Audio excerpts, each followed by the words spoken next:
Hey everybody, welcome back to another edition of Market Talks with Dr. Stoxx. This is Dr. Tom Carr, aka Dr. Stoxx of drstoxx.com. That's drstoxx.com, your one-stop shop for all things trading.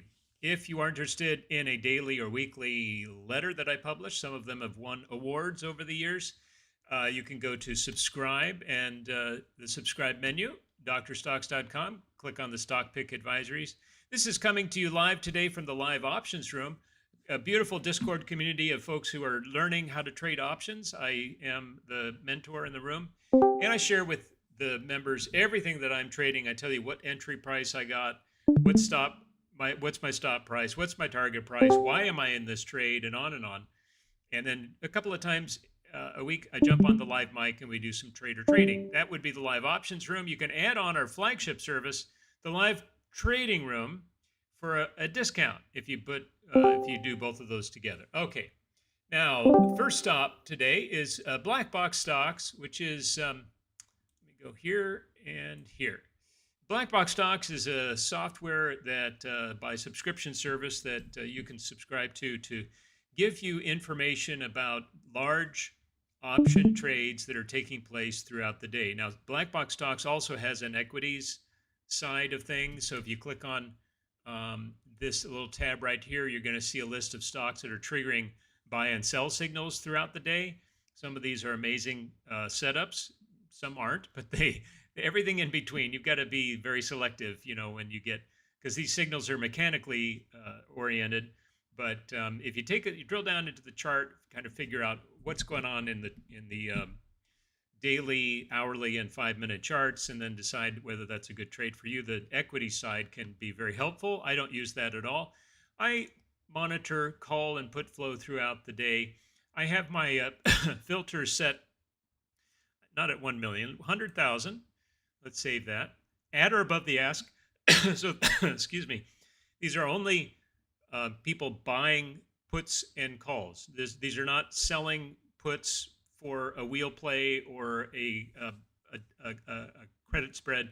These are not people selling calls to cover their shares. These are people that are buying puts and calls because they're aiming in a specific direction. You buy a call on Tesla because you think Tesla is going to go up. You buy a put on the QQQ because you think QQQ is going to go down. Okay, that's all I'm looking for. I've got $100,000 as my minimum trade size. So these are bigger trades. Most trades are well under that, but this filters out the little guys, only shows me the good guys, the big guys. And if we save that, we're going to see this flow update in real time throughout the trading day. I'm looking here for patterns, right? So if I see somebody in, let's say, coin, right? Somebody hitting the bid on coin, buying a bunch of calls with pretty good size, 234,000, that's pretty good size. I'm seeing that the current spot price is 343, a little bit in the money at 340, and they're only looking out to Friday of this week, so this is probably more of a day trade. When I see that, I'm thinking, okay, coin is probably going up right now. So let's click on coin, and yeah, you can see the 5-minute chart is showing a nice uptrend in coin. It's up here near the highs of the day. Now, I'm in coin actually already myself, in some shares of CONL, which is the leveraged version of coin, and so I'm interested in what's going on in coin today with other traders, not just that guy who's doing the day trade. So we've got a whole bunch of trades going on here, and some of these are with some time. Right, here's July 11th. What else? Most of these are pretty short-term trades. July 18th, that's the regular date for July. Here's in August, yeah, a lot of day trades. Another one for July, and then I can see, how are these big? Right, they're pretty big. 625,000, 451,000, 1.1 million. Yeah, these are big. And look, calls are out numbering puts probably 10 to 1 all throughout the day. Okay, so that's one way I use. If I'm interested in a stock, one of the first things I do is I go over here to Blackbox Stoxx and I put the ticker symbol in and I see what's happening in the option flow for that name. Sometimes there's nothing in the option flow because there's just nothing that big going on, or the options aren't very well traded, and so I get no information. But most of the time, I can kind of figure out whether the market, at least today, is bullish, and I can look at the expiration dates for those contracts and determine how long are they bullish. Are they bullish just for this Friday? Are they bullish for next month? Are they bullish out to the end of the year, and so on? And I can use this tool for that. Now, here's the thing I wanted to show you, because I don't think we've talked about this before. If you toggle on this little megaphone down here at the bottom, you're going to get an alert stream, and you can filter these out. The only two things I'm looking for are unusual option flow in a particular name, and you toggle on that, you're going to get unusual trades coming through, and you get an alert for that, right? Is it bullish? Is it bearish? Are they buying a whole bunch? Right, boom, boom, boom, boom, boom. They're just dying to get in. Are they buying above the ask? That shows urgency. Is it a roulette play, which means that they're going way out of the money, right? They really see a big move coming, maybe with just a week to go. Sometimes you'll see that. A stock trading at $100 per share, and you see some guy buying at $170 strike with 1 week of time or 2 weeks of time. It's possible that that person knows something that we don't. And so pay attention to that stuff. The other thing I have toggled on here, and you don't get very many of these, maybe one a day, is the alpha gold alert.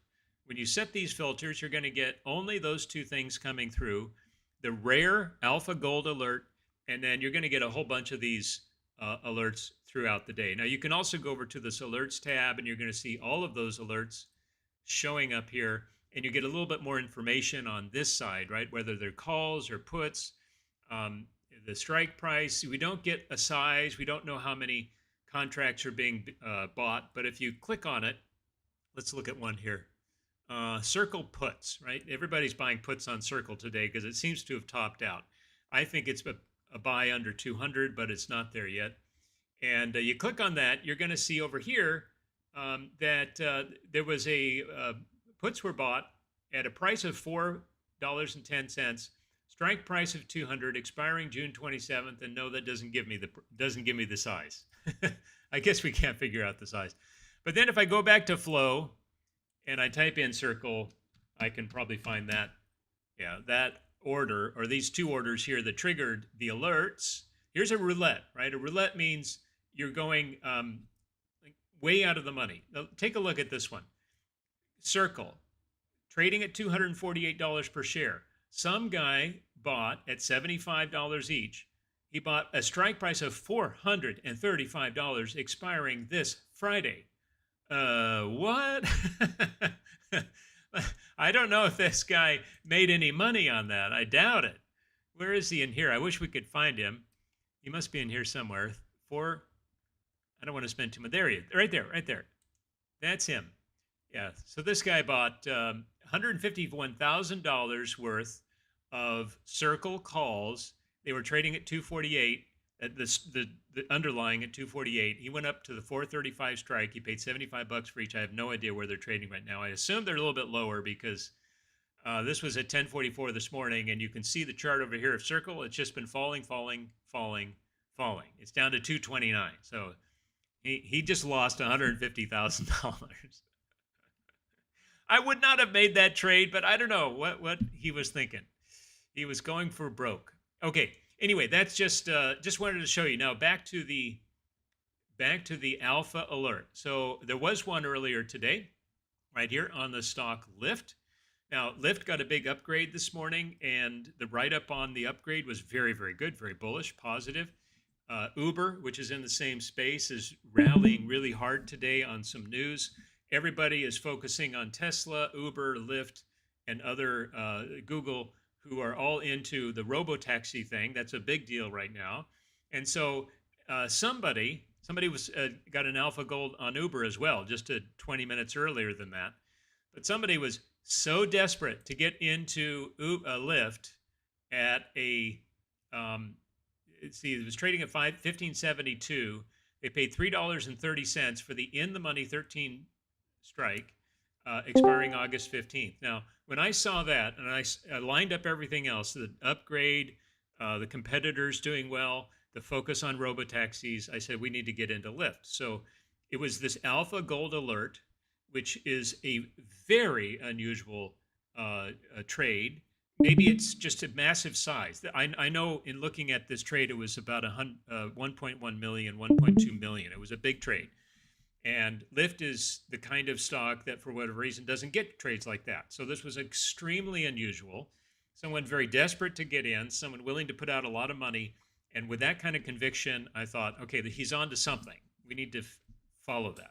Okay, that's all I wanted to say about Blackbox stock. Just wanted to share with you a little bit about my research process when I'm using option flow information and how that can lead often to some really nice trades. All right, let's take a look at some index charts.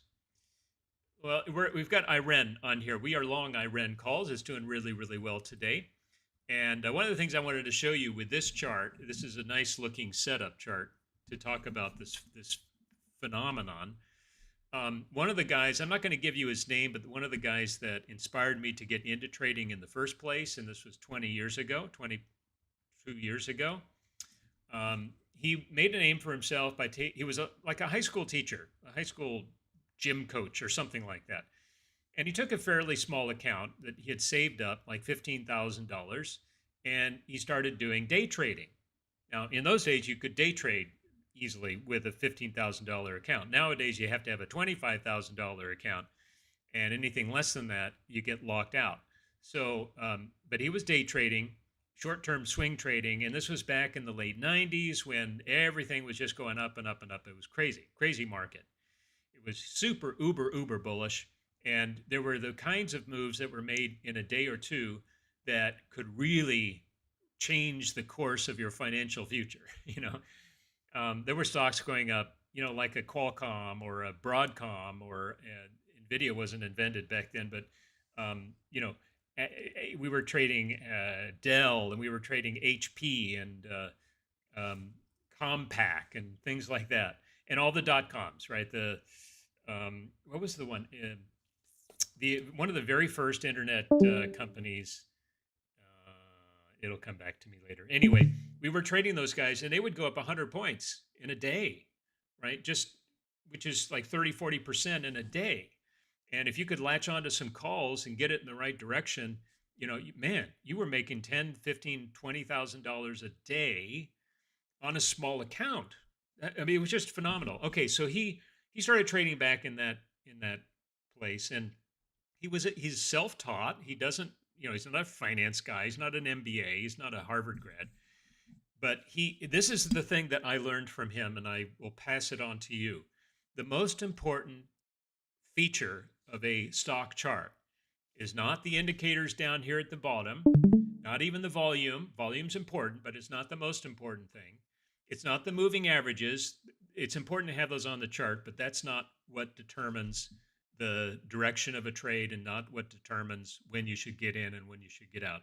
The most important thing on a stock chart is the price.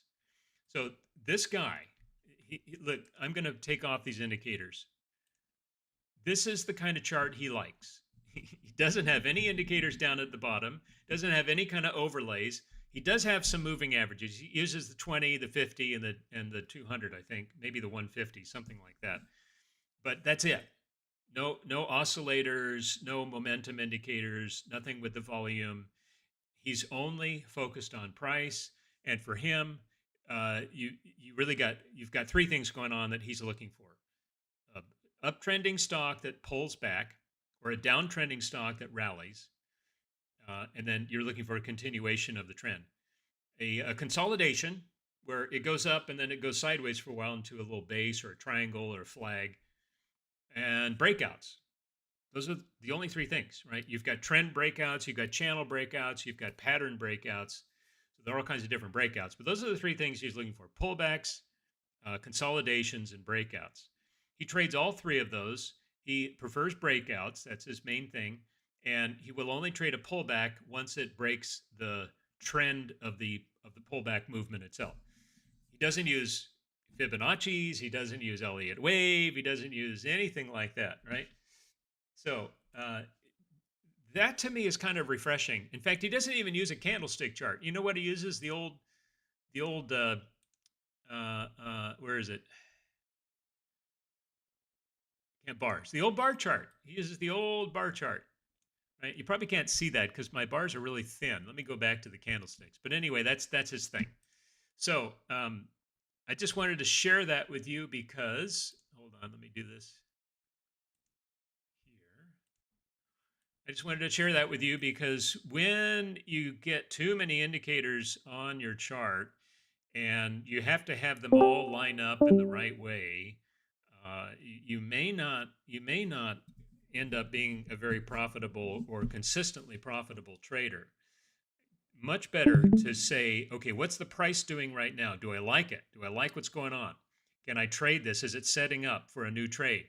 And then you go to your indicators and you say, okay, are they confirming or are they giving me some negative, some divergence kind of information? And that might keep you out of the trade. But really, if you really like the price, trade the price, right? The old saying, only price pays, it's still true. So here, let me show you on this chart the kind of thing that he likes to look for. He loves a chart that makes a rounded bottom, which is exactly what this did, right? It's kind of an inverted head and shoulders, but here's your rounded bottom, right? Pull back, pull back, pull back, rounded bottom, higher low. He really likes that. And then he's looking at this little consolidation and he's saying, okay, I'm ready for the breakout. The breakout has to break this line right here. This is the neckline. On that bar right there, he's going to buy, first buy. And then the next day, which is actually up a little bit higher to confirm that breakout, he buys a little bit more, right? And then he waits and he hangs on. He hangs on. He hangs on. He hangs on. Then he sees this little consolidation. Okay, I'm going to wait until it breaks out. It breaks out on that day. I buy a little bit more. It confirms the next day very nicely, buys a little bit more, keeps going up, keeps going up. Consolidation. Okay, let's try again. Third time.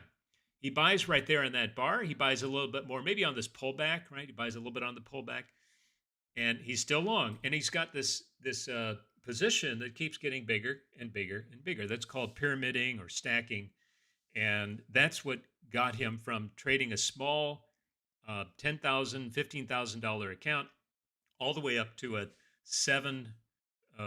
eight figure, I think. I think he got it up to like 15 million and became kind of famous for that. Now he's kind of disappeared. I don't know if he's still out there, still active. Haven't heard a peep from him for years. Maybe he's passed on. I don't know. He was older than I was. But that's just to say that there are so many different ways of skinning the cat. If you feel that you're getting bogged down with, this system and that counting, you got to count candles. And he was a guy that used to tell us, 3 candles here, 4 candles there, and you would count the candles. Well, that didn't work. It was such a stupid approach to the market. But if you're getting bogged down with the indicators, take them all off and just look at the price and look for those 3 things: pullback, consolidation, breakout. Pullback, consolidation, breakout. Let me see if I can find a good pullback here. Maybe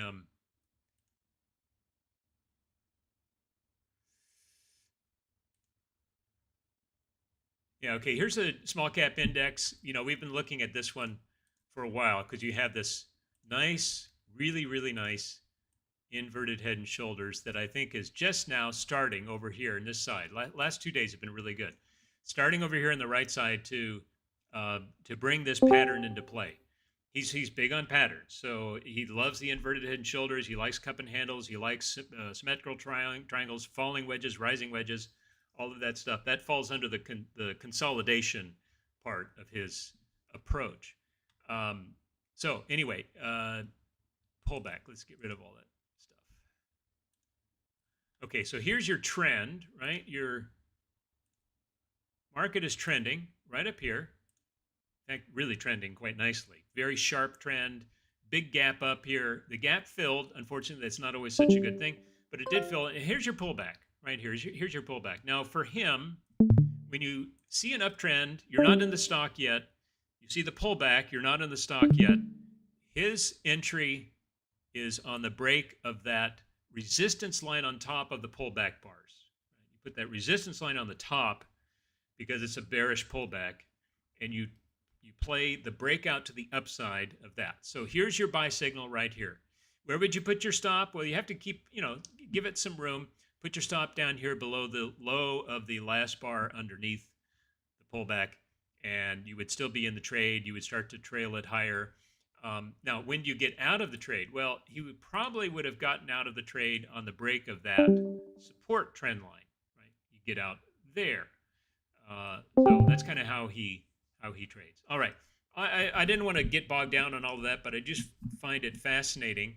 Now I need to get back to my regular charts with all the indicators just to confuse us a little bit. All right. Now, here's another thing I wanted to talk about today. And we can use this chart actually as a good example. So the Fibonacci retracement tool is an overlay that you put onto a trending chart. It has to be trending. And you use it to measure the distance of the pullback. And when it gets to a certain Fibonacci retracement level, that is usually, very often, a good time to start buying some shares. If it stays above that retracement level, then you're still kind of vulnerable to more downside because it hasn't done its full retracement yet.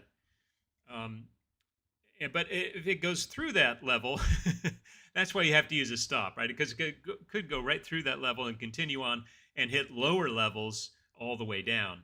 So it's not, the Fibonacci retracement level is like any other indicator. It's useful, it serves a purpose, but you still have to use stops at the end of the day. So how do you use it? Well, let's say we come across this chart, right?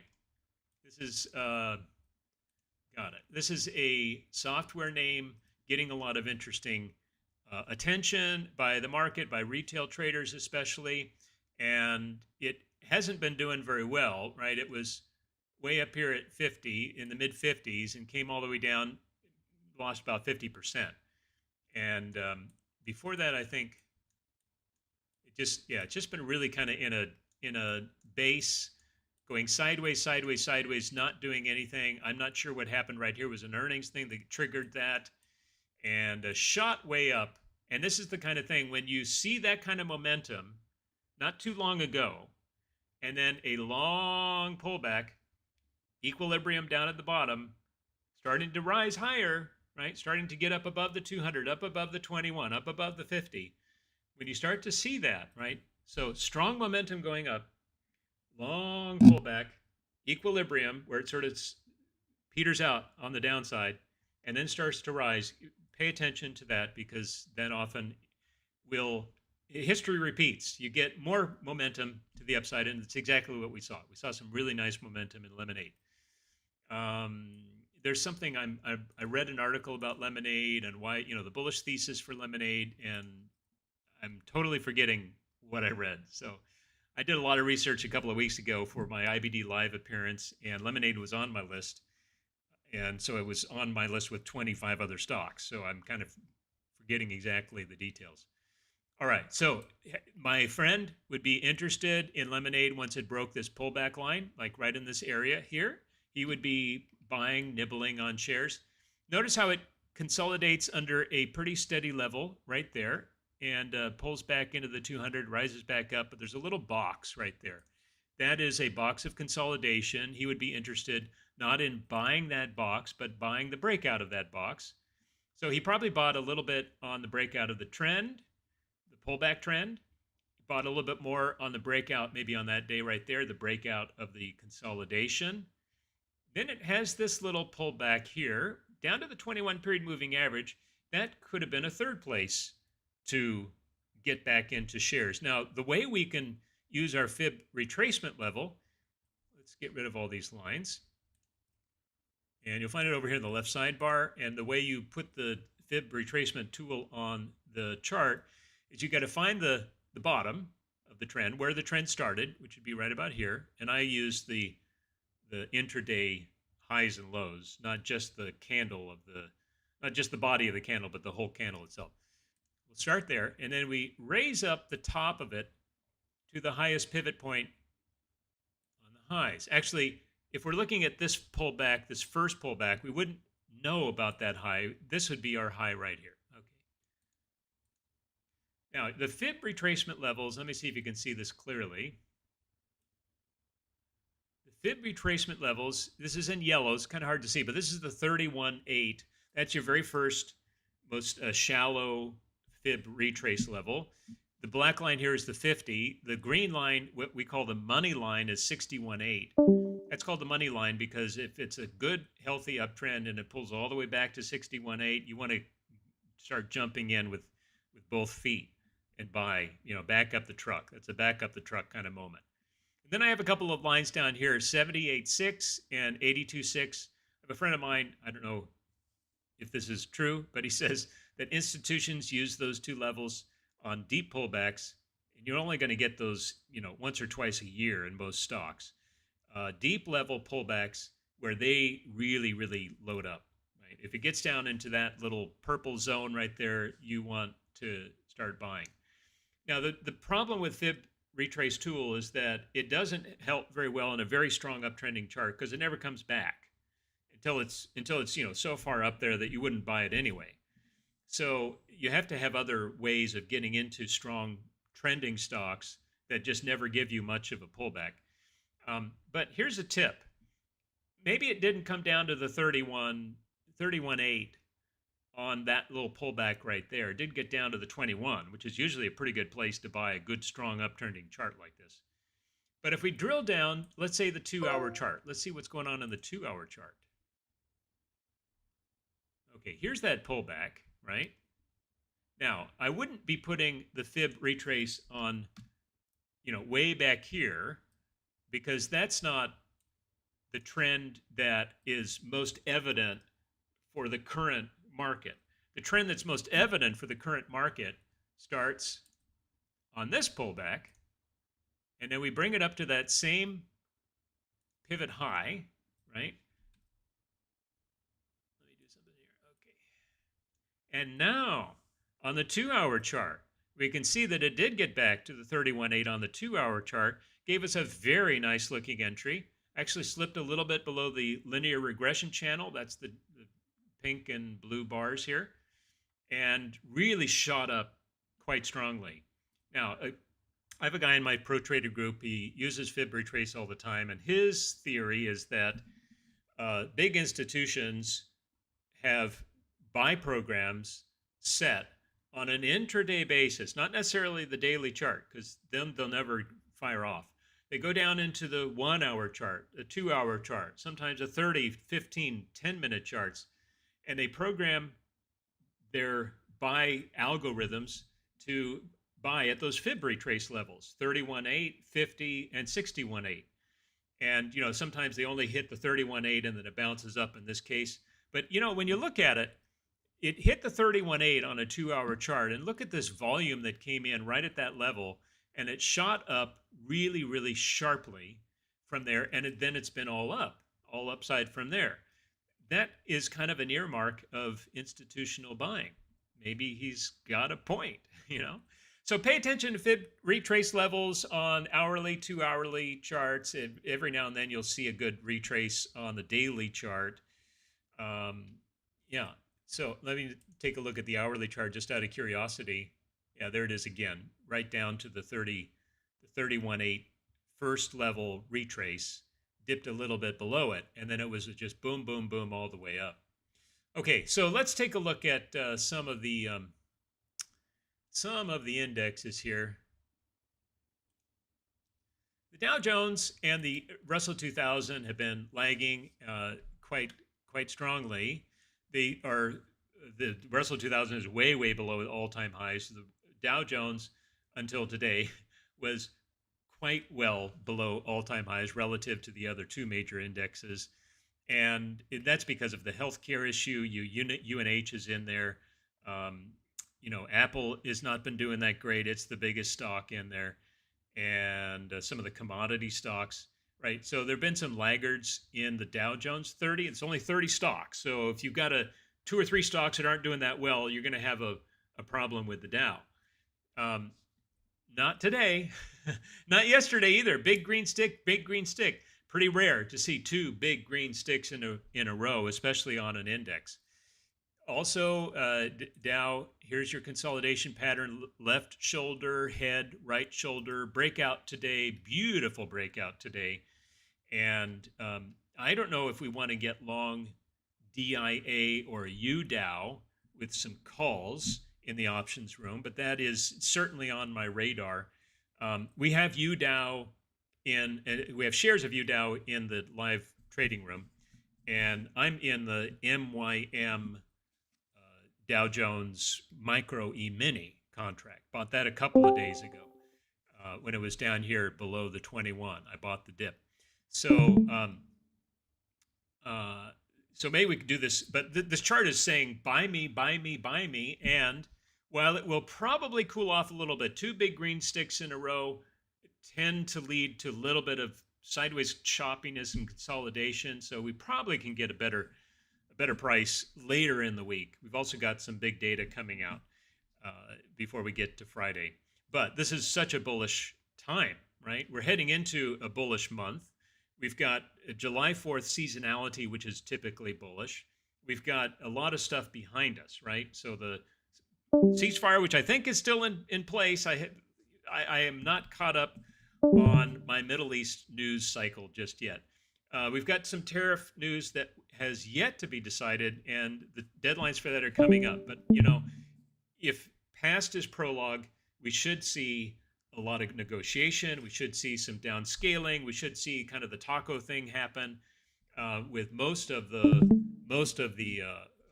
tariffs. I don't think they're going to be another drag on the market. They were for a while, right over here. This is the drag. This is the tariff drag right here, all the way down to some deep lows to over 20%.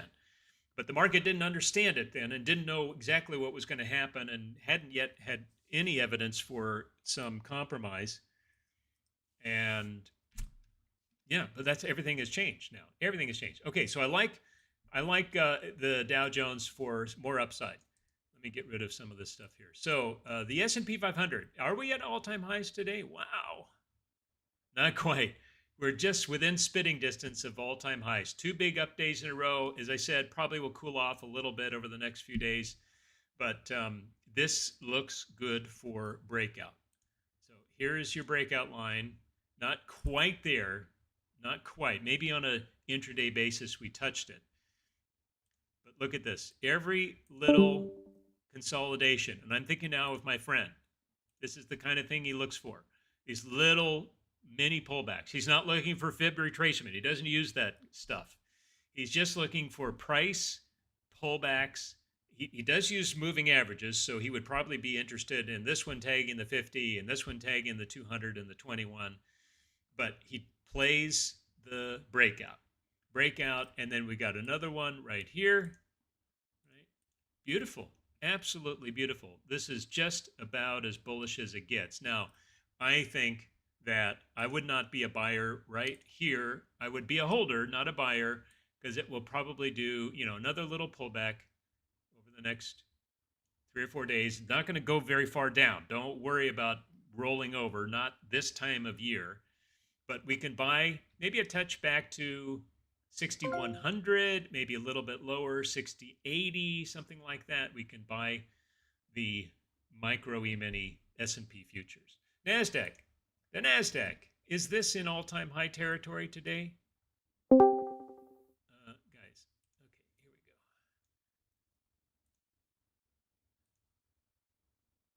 we go. Oh, I think on a closing basis, if the market closes right here on a closing basis, we are at new all-time highs. Now, this is the futures contract. I'm not sure where the actual cash index is. There's often a little bit of discrepancy there because the futures contracts tend to get a little bit ahead of itself, right? The momentum is a little too strong, volume a little too big, and that's probably what's going on here. The cash index is probably a little bit lower. They'll have to adjust. But as I said, when you get two big green sticks like this, you're up against some resistance. We can expect at least a little bit of sideways chop, tight, not going very far down. Probably won't be going up until next week. And also, I checked in with my cycles guy in the Pro Trader group. He's seeing right about the beginning of July, about the 1st or 2nd of July, the start of a short-term, short-lived pullback. That would be kind of rare because it doesn't usually pull back. We don't usually get red days around the 4th of July holiday, not heading into it, not heading after it. but maybe it's more like July 6th or 7th, we get a pullback that is just really more about consolidation and discounting and allowing valuations to catch back up, and we, kind of discounting and positioning ahead of earnings season, which is on the cusp. We're on the cusp of another big earnings season. They'll probably be pretty good. So that's all to say that it's very good money has been made this week in the indexes. We're probably seeing the best of it already. Probably going to cool off a little bit going forward. We looked at small caps already. That looks great. Let's take a look at Bitcoin. MBT, where are you? There it is. Okay, so this is let's get rid of all this stuff. Actually, I'll show you that fib retrace in just a minute. So here's micro Bitcoin.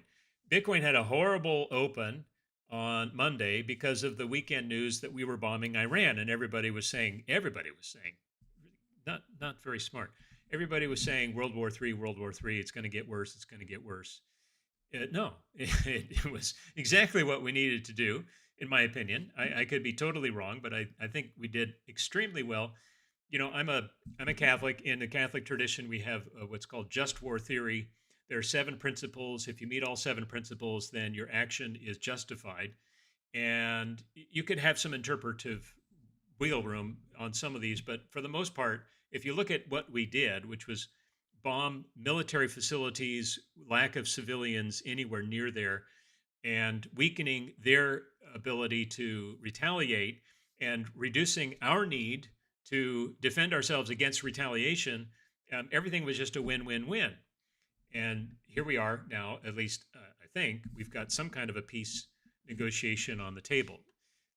So anyway, that's to say, weekend scare, World War III panic, Bitcoin and everything that's kind of risky just crashed really hard Monday morning. It was one of the dumbest gap downs I think I've seen in a while, because there was no way that it was not going to rally back up. And so Bitcoin hit the 50-period moving average. It's been all upside ever since. Now, we were in an IBIT position over in the other room, and we had to get out because it hit our stop, I think. No, I'm sorry. No, it didn't. It didn't hit our stop. I lowered our stop. Yeah, and we avoided that stop out.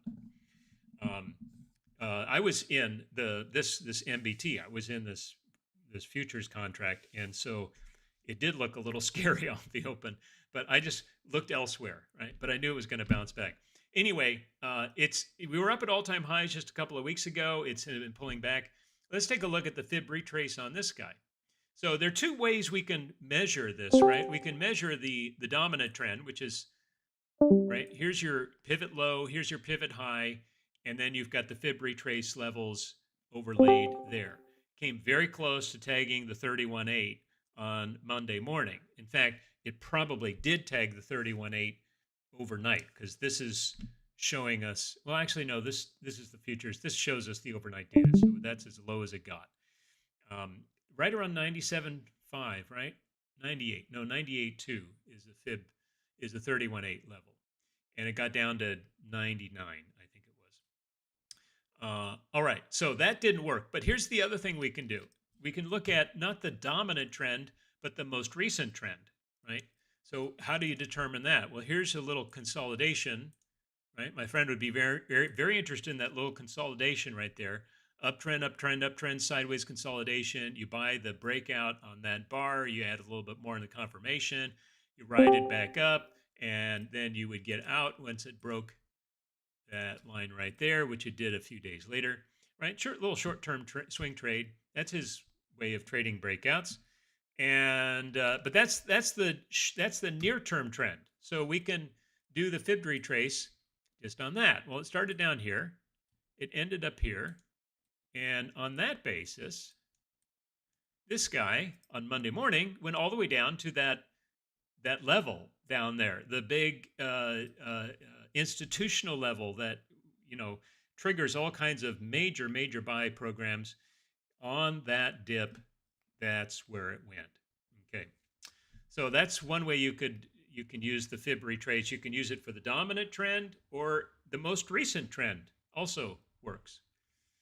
Okay, that's it for indexes. Let's take a quick look at some interesting stocks. Some of these we're in already. So OSCR, I think, has more upside. Am I in OSCR? Well, by golly, I am. I guess I bought it back on this dip. Yeah, I don't remember how I traded. Maybe I've just always been in. I'm not sure, but I know that we were in shares in the other room, or were we in? I think we were in calls in the options room and shares in the other room. One was an official trade, one was an unofficial trade. I'm totally forgetting, and forgive me for that. But here's your fib retrace level, right? Here's your dominant trend all the way up there. And today we got a retrace back to the 50 period, back to the 50, right? 1835 or so. And if you were watching, or if you had some trades set up right at that level, more likely you're going to put them in between these two levels, right? Somewhere in the middle. So 1940, 1834, let's call it 1875, you would put your 1880, you would put your limit order there, pre-market, as a fib retrace level, and you would have been put into shares at 1880, and now you're up $1, which isn't bad on a $20 stock. So that's one way you can use fib retrace to get back into positions. We took profits somewhere up in this area. I think it was yesterday we got out, and now it looks like it's giving us a new chance to get back in. We're long NBIS in the other room. It's a very strong stock, great fundamentals. I don't know I have this on there because it never got anywhere near. It's just too strong to come back and trigger those.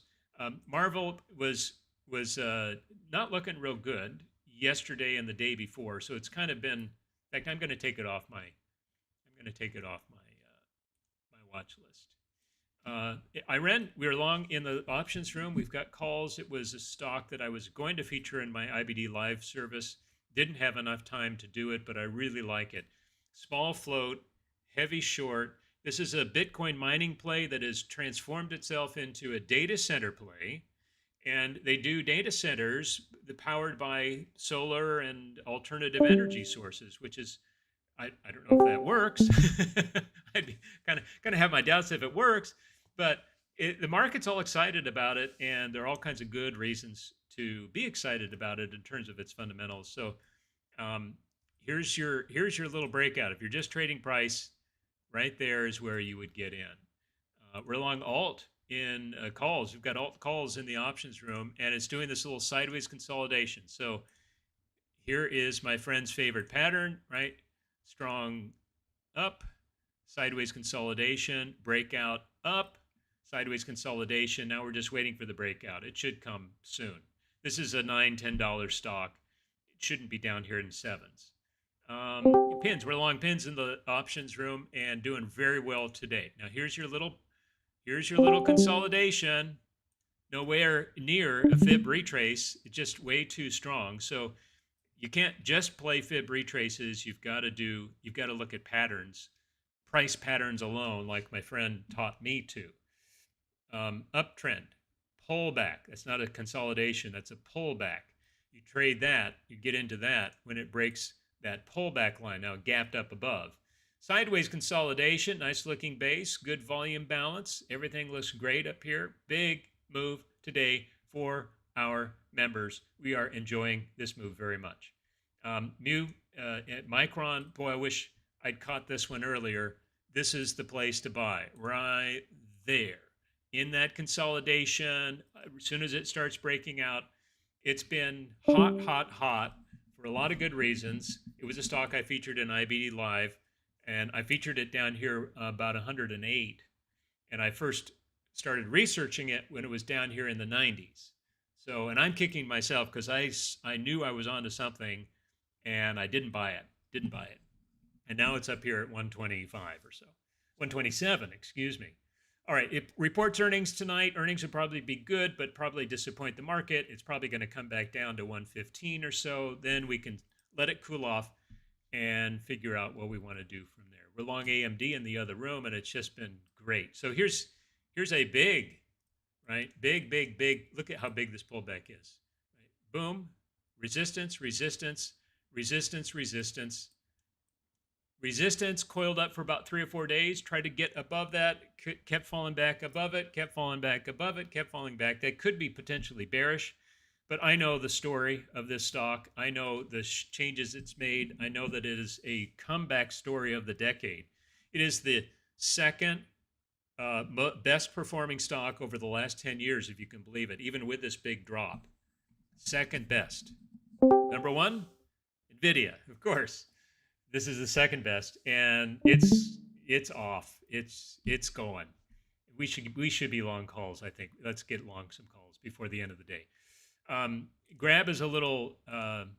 Why did I like this one? Forgetting why I like this one. We're long shares in the other room. It's doing really well today. We're long calls. Trade desk. Here's the thing, right? First of all, it's super duper undervalued. Market, it doesn't know what it's sitting on with this one. And this is a $140 stock eventually, probably by the end of the year. It's just got whacked on horrible earnings, and then it reported a miss. The market liked it again. Go figure. Very good earnings, it got whacked.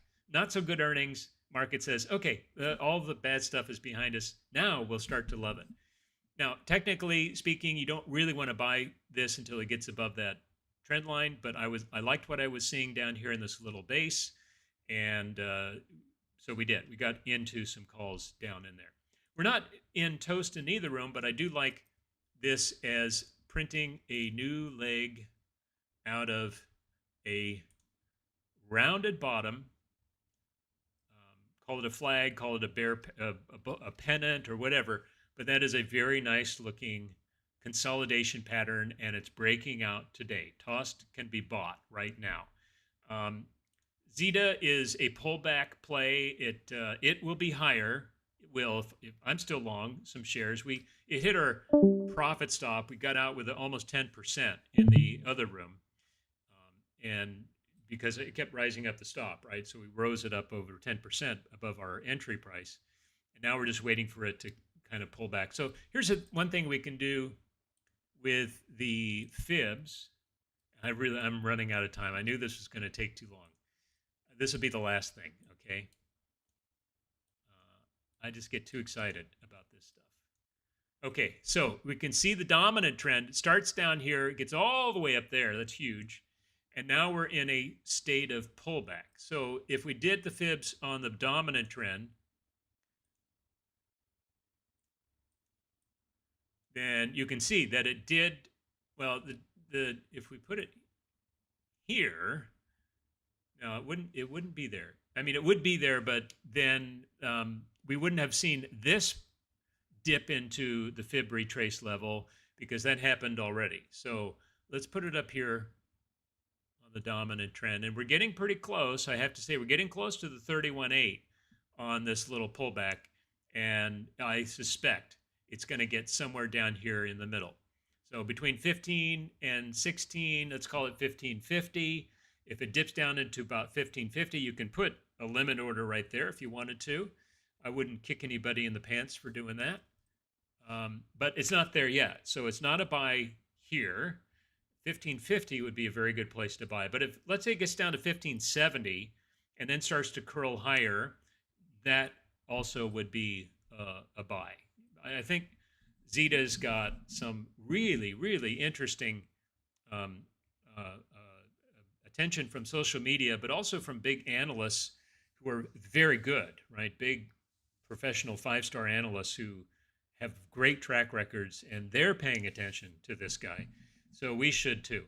I want to take a look at SE because this is another one that I thought about getting into today.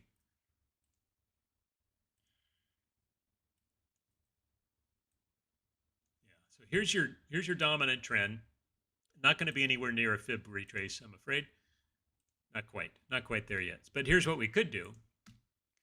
If we can find the most recent trend, well, there's not really much of a recent trend. No, I'm afraid. Okay. How about if we drill down to 2-hour chart? See if you can find something here. Here's your dominant trend.